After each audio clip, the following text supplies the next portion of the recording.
Seen a lot of Hindu phobes criticizing Tulsi not wanting to piss off her RSS supporters that love Trump. Okay, I see you're being sarcastic. I mean, it's hard to tell sometimes with that stuff. I guess we could talk about this for a minute. I'm honestly not terribly invested in the Tulsi conversation at this point, but we could play a minute of it. I think, do we have sound of her talking about this? Oh, you know what, dude? It's a million. Look, I don't care. I honestly, I don't care. I don't care. What else? Like, I think that there's three things about Tulsi Gabbard. She is on the receiving end of attacks from absolutely disgusting people like Hillary Clinton. Definitely. And it is weird that she is, she's held to a different standard from other people that are horrible. Her foreign policy is not good. It is not some herbivorous peace plan that people seem to think it is. She's a self-described hawk on the war on terror, and if she's updated those views, that's not clear to me. She does have connections to the Hindu far right. She has used the same type of language that foreign propagandists for the Modi government used to justify what they're doing in Kashmir. She met with General Sisi. Meeting with Bashar al-Assad is absolutely not a problem. It absolutely is something that a pragmatist absolutely would need to do. Echoing some of his talking points on the totalized nature of the opposition to him in Syria, which is my perception of some of what she did, is a problem. And number three, I think this is already incredibly well, I think people that are able to listen and absorb a critique already understand this. And that, by the way, includes a wide range of people. It includes people that really hate her, and it includes people that still have some sympathy for her. But anybody that's able to have any type of semi-coherent conversation about her, I think, have absorbed the obvious and smart critiques of her. Then there's other people that I think, hate her. Frankly, I think beyond, I don't see why she's more hateable than Pete Buttigieg, is how I'll put it. And Hillary Clinton has infinitely more bodies than Tulsi Gabbard in terms of reality. But then on the other hand, there's, there is an obsessive cult faction around her that will not listen to any number of just endless problems. So it's boring. I mean, honestly, it's like look, if she hurts Bernie in New Hampshire, I think it's fucking disgusting. And I also I'm confused by this notion. It seems to me that people who support Tulsi, this is the last thing I'll say, people understood. This is actually this is one of the only commonalities between Warren and Tulsi people that just annoy me. You're in a primary. You're running against each other. It might mean that by the time we get to the convention, I certainly hope that if Elizabeth Warren or Tulsi Gabbard have any capacity to influence that outcome, they will support Bernie Sanders if he is in a position to get the nomination. And then if that happens, I will praise both of them extravagantly. Right. As of now, there is not a secret pact between Elizabeth Warren and Bernie Sanders. They're running against each other. And I wish Elizabeth Warren didn't run. And Tulsi Gabbard, the Warren people say there's a secret pact, and the Gabbard people just say that it's helping Bernie. When literally, I think those couple of percentage points, at least anecdotally, and from a lot of people I hear, those are Bernie percentage points. And look, vote however you want to vote, but you ain't helping. I don't understand. I really don't get this across the board. This is, you know what? This is Sam for this one. This is literally a zero-sum game. So all of this other mishigas and nonsense that, look, if you support, if somehow you think there's some type of group visualization process that can make Tulsi president, then you should oppose Bernie running.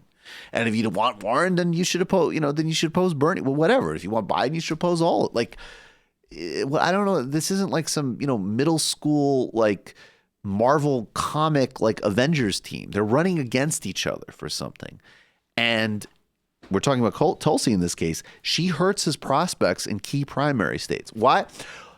why, if she is helping Bernie, is she literally relocating her entire campaign to bank on New Hampshire, which maybe she gets 4 or 5% out of? Where do you think that's coming from? Even if I stipulate that some of it is Republican crossover voters or people who wouldn't vote Democrat anyways. Okay, sure. But what's that doing? I mean, she also has a worse Medicare for all or healthcare plan than Warren does. Of course she has a worse I mean, Warren has a Rube Goldberg fantasy of getting to Medicare for all, and Tulsi just dropped Medicare for all. Exactly. I can't. I mean, honestly, it just, the stupidity of some of these conversations is just exhausting. And I don't really know what else can be added to it. Also, let's just do a drive-by. Donald Glover should, like his Yang stuff. You want to address that now? Oh, my God. I feel super vindicated in saying Donald Glover is overrated. And another thing is, the more you look into Yang's healthcare plan, I should have picked it. I saw a tweet by some guy who said that basically, like, I apologize, Bernie people were right to not trust the guy after he read his healthcare plan. So there are some people out there that are still, thinking. I haven't seen as many apologies as I'd like from all the Yang unknowing people that. And there is no worse group. I've decided definitively. Because there are Tulsi people I've interacted with that can actually engage in points and have a few to make themselves. All I get from Yang people is, "You're stopping me from getting $1,000 a month, motherfucker! And he believes in humanity! How dare you?" Yeah, we were right, you nerds. Yeah. I think the only way exactly the only way you're gonna get like some sort of intelligible conversation with a Yang supporter is going to the heart of darkness of Silicon Valley and just go to those like Y2 incubator guys, and just they'll be the ones who are like, "Oh yeah, no, we're gonna be living in individualized pods, and we're gonna need some money for people who just have nothing to do anymore." Right. It literally, like, I'm trying to convince Peter Thiel to not liquidate all of you. So we have this is a hedge. Yeah, we're trying to get you some ramen and some video game materials while you live a totally depressing, unfulfilled life in the automation zone. Peter thinks that we should experiment with different ways of killing people to see if it could alter our mirror neurons, but we actually just would like to give you a UBI. Yeah, and that would be by far, as Brendan points out, that would be by far the most humane and intelligent argument for this agenda, which is all hope is lost, politics is done, we are in a post-democratic, like sort of Children of Men meets Blade Runner, and there's a handful of oligarchs that are like, just throw these idiots some change. Yeah, the nice ones say that, and then Peter Thiel's like, I think Snowpiercer could be a really good idea. Why would you give them money when you could drink their blood? There's perfectly good uses for some of these people being killed so we can drink their blood. Everybody who said Donald Glover is overrated, which includes me, big point on this one. That is what I mean. I mean, honestly, you can talk to certain Tulsi people who will say, what about the, I liked what she said about defense spending, or she put out a good comment on Bolivia. Like, you know what I mean? Or she votes a certain way on environmental protection. Okay, right? And I'll still argue it across the board on the merits, but like, okay, versus like, you're not listening to the Andrew Yang human progress chart where he says he actually wants everything to be good. Unless you acknowledge his literally imaginary intentions, you're not being fair to him. He said he supports the spirit of Medicare. Actually, you know what? Here's my final thing for Andrew Yang people.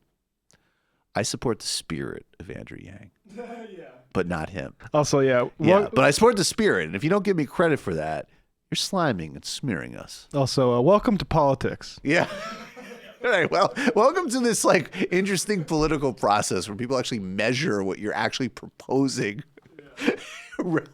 You know what? I would even be so far as to say that obviously Donald Trump has ill intentions for most people. I think that there are several Democrats running, as sucky and as nerdy as they are, that I would be totally willing to stipulate have generalized, vague, positive intentions for their fellow humans. So I can't even give Andrew Yang a distinguishing marker in that. Okay, I'm going to put Andrew Yang and Cory Booker and Julian Castro as having sort of general-ish positive intentions for their fellow humans, which are definitely subject to change if the rubber meets the road.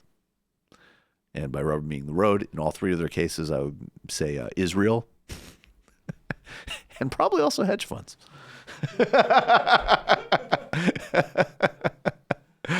Oh my God, Jesus Christ, Yang people! And by the way, it doesn't matter. You can keep tweeting.